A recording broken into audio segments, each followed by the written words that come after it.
Lukas pasal 22. Rencana untuk membunuh Yesus. Ayat 1. Hari raya roti tidak beragi yang disebut Paskah sudah dekat. Ayat 2.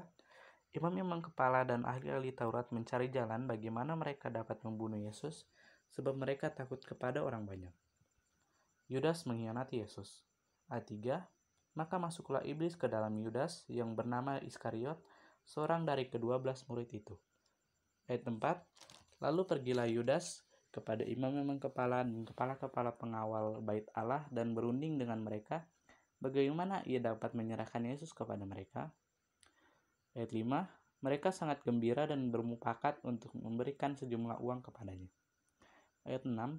Ia menyetujuinya dan mulai dari waktu itu ia mencari kesempatan yang baik untuk menyerahkan Yesus kepada mereka tanpa sepengetahuan orang banyak. Persiapan untuk makan Paskah. Ayat 7. Maka tibalah hari raya roti tidak beragi, yaitu hari di mana orang harus menyembelih domba Paskah. Ayat 8. Lalu Yesus menyuruh Petrus dan Yohanes, katanya, "Pergilah, persiapkanlah perjamuan Paskah bagi kita, supaya kita makan." Ayat 9. Kata mereka kepadanya, "Di manakah engkau kehendaki kami mempersiapkannya?" Ayat 10. Jawabnya, "Apabila kamu masuk ke dalam kota, kamu akan bertemu dengan seorang yang membawa kendi berisi air. Ikutilah dia ke dalam rumah yang dimasukinya." Ayat 11. Dan katakanlah kepada tuan rumah itu, "Guru bertanya kepadamu, di manakah ruangan tempat aku bersama-sama dengan murid-muridku akan makan Paskah?"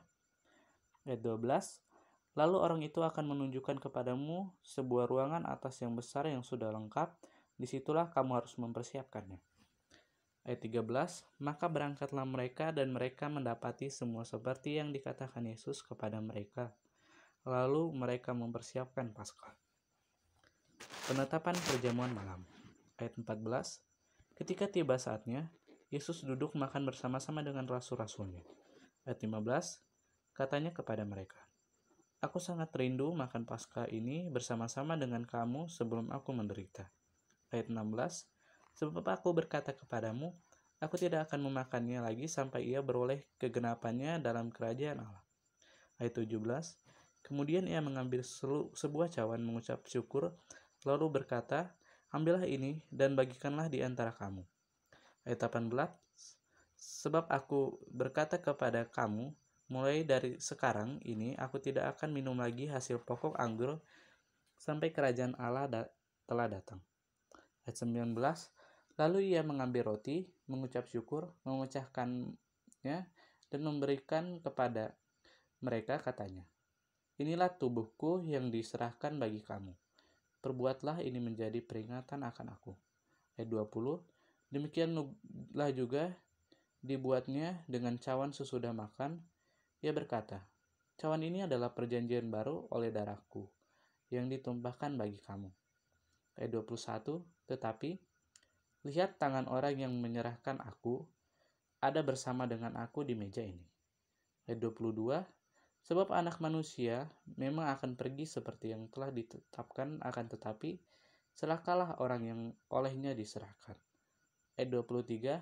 Lalu mulailah mereka mempersoalkan siapa di antara mereka yang akan berbuat demikian. Percakapan waktu perjamuan malam. Ayat 24. Terjadilah juga pertengkaran di antara murid-murid Yesus. Siapakah yang dapat dianggap terbesar di antara mereka? Ayat 25. Yesus berkata kepada mereka, "Raja-raja bangsa-bangsa memerintah rakyat mereka dan orang-orang menjalankan kuasa atas mereka disebut pelindung-pelindung." Ayat 26. Tetapi kamu tidaklah demikian, melainkan yang terbesar di antara kamu hendaklah menjadi sebagai yang paling muda dan pemimpin sebagai pelayan. Ayat 27. Sebab siapakah yang lebih besar, yang duduk makan atau yang melayani? Bukankah dia yang duduk makan? Tetapi aku ada di tengah-tengah kamu sebagai pelayan. Ayat 28. Kamulah yang tetap tinggal bersama-sama dengan aku dalam segala pencobaan yang aku alami. Ayat 29. Dan aku menentukan hak kerajaan bagi kamu, sama seperti Bapakku menentukannya bagiku. Ayat 30. bahwa kamu akan makan dan minum semeja dengan aku di dalam kerajaanku, dan kamu akan duduk di atas tahta untuk menghakimi kedua belas suku Israel.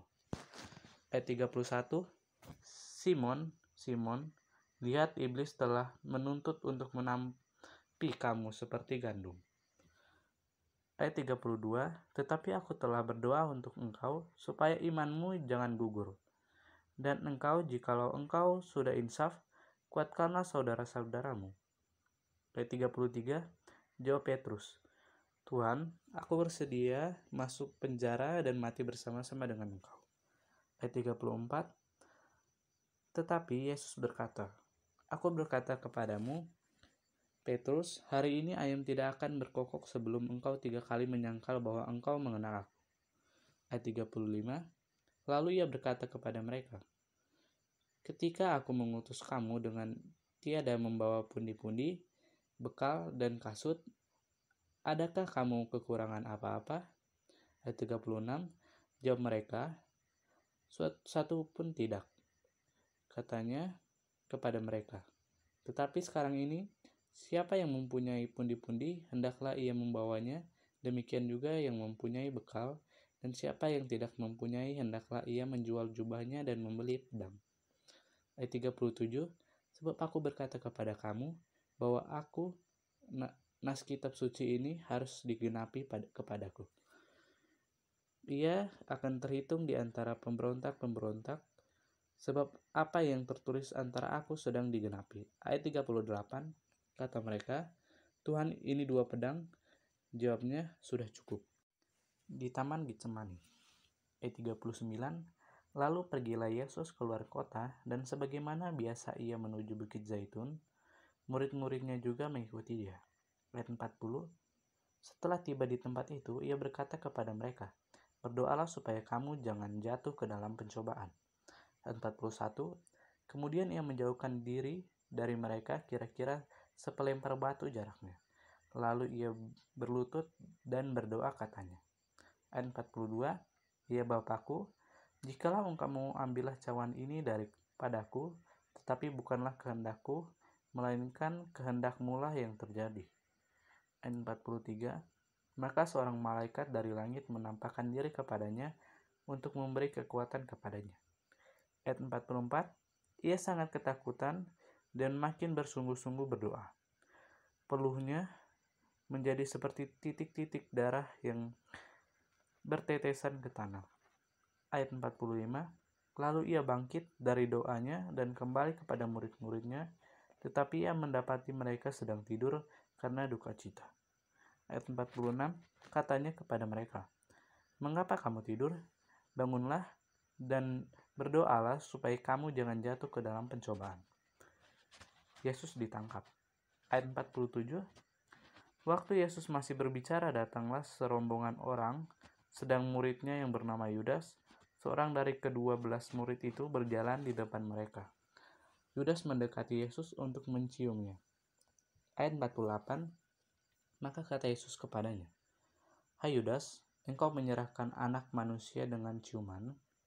Ayat 49, ketika mereka yang bersama-sama dengan Yesus melihat apa yang akan terjadi, berkatalah mereka, Tuhan, mestikah kami menyerang mereka dengan pedang? Ayat 50, dan seorang dari mereka menyerang hamba imam besar sehingga putus telinga kanannya. Ayat 51, tetapi Yesus berkata, sudahlah itu. Lalu ia menjamah telinga orang itu dan menyembuhkannya. Ayat 52, maka Yesus berkata kepada imam-imam kepala dan kepala-kepala pengawal bait Allah serta tua-tua yang datang untuk menangkap dia, katanya, sang kamu, aku ini penyamun, maka kamu datang lengkap dengan pedang dan pentung. Ayat 53, padahal tiap-tiap hari aku ada di tengah-tengah kamu di dalam bait Allah, dan kamu tidak menangkap aku, tetapi inilah saat kamu dan inilah kuasa kegelapan itu. Petrus menyangkal Yesus.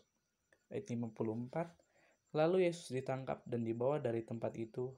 Ia digiring ke rumah imam besar, dan Petrus mengikut dari jauh. Ayat 55, di tengah-tengah halaman rumah itu, orang memasang api dan mereka duduk mengelilinginya. Petrus juga duduk di tengah-tengah mereka. Ayat 56, seorang hamba perempuan melihat dia duduk di dekat api. Ia mengamat-amatinya lalu berkata, juga orang ini bersama-sama dengan dia. Ayat 57, tetapi Petrus menyangkal, katanya, bukan, aku tidak kenal dia. Ayat 58, tidak berapa lama kemudian seorang lain melihat dia lalu berkata, engkau juga seorang dari mereka?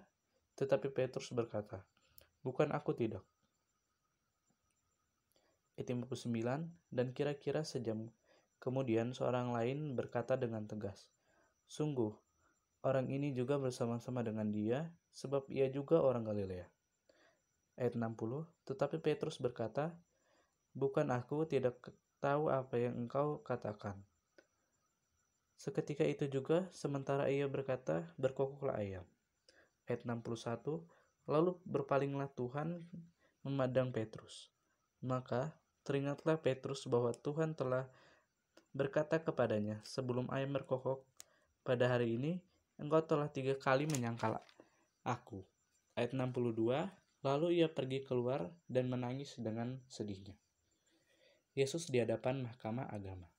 Ayat 63, dan orang-orang yang menahan Yesus mengolok-olokkan dia dan memukulinya. Ayat 64, mereka menutupi mukanya dan bertanya, cobalah katakan siapakah yang memukul engkau? Ayat 65, dan banyak lagi hujat yang diucapkan mereka kepadanya. Ayat 66, dan setelah hari siang berkumpullah sidang para tua-tua bangsa Yahudi dan imam-imam kepala dan ahli-ahli Taurat. Lalu mereka menghadapkan dia ke mahkamah agama mereka. Ayat 67 katanya, jikalau engkau adalah Mesias, katakanlah kepada kami.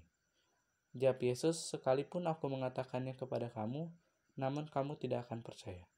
Ayat 68, dan sekalipun aku bertanya sesuatu kepada kamu, namun kamu tidak akan menjawab. Ayat 69, mulai sekarang anak manusia sudah duduk di sebelah kanan Allah yang Maha Kuasa. Ayat 70, kata mereka semua, kalau begitu engkau ini anak Allah? Jawab Yesus, kamu sendiri mengatakan bahwa akulah anak Allah. Ayat 71, lalu kata mereka, untuk apa kita perlu kesaksian lagi? Kita ini telah mendengarnya dari mulutnya sendiri.